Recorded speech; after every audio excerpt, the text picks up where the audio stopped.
Lakshmipur national school and কলেজে চলছে পিঠা উৎসব। বিস্তারিত জানাতে যুক্ত হচ্ছেন সহকর্মী সাইফুল ইসলাম স্বপন। স্বপন, কি কি পিঠা রয়েছে উৎসবে এবং ভিড় কেমন দেখছেন আমাদের জানাবেন। ন্যাশনাল আইডিয়াল স্কুল অ্যান্ড কলেজের উদ্যোগে 16তম পিঠা উৎসব শুরু হচ্ছে আজ। লক্ষ্মীপুরের জেলা প্রশাসক রাজীব কুমার সরকার এই পিঠা উৎসবটি উদ্বোধন করবে। তো লক্ষ্মীপুরের আসলে ন্যাশনাল স্কুলের যে ভাইস প্রিন্সিপাল হাবিবুর সবুজ, আমরা তার সাথে কথা বলেছি। তিনি আমাদেরকে যেটি জানিয়েছেন যে আসলে এখনকার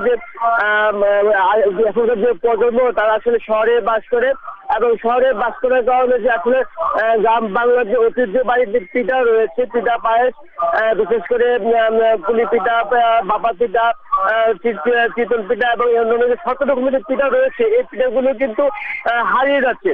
এবং এই আগামী প্রজন্মকে এবং বর্তমান প্রজন্মকে আমাদের যে ঐতিহ্য এবং ঐতিহ্যের সাথে ঐতিহ্য এবং যে এই পিঠা উৎসবের সাথে পরিচিত করার জন্য এই উৎসবে প্রতি বছর আয়োজন করা থাকে। এখানকে প্রায় 40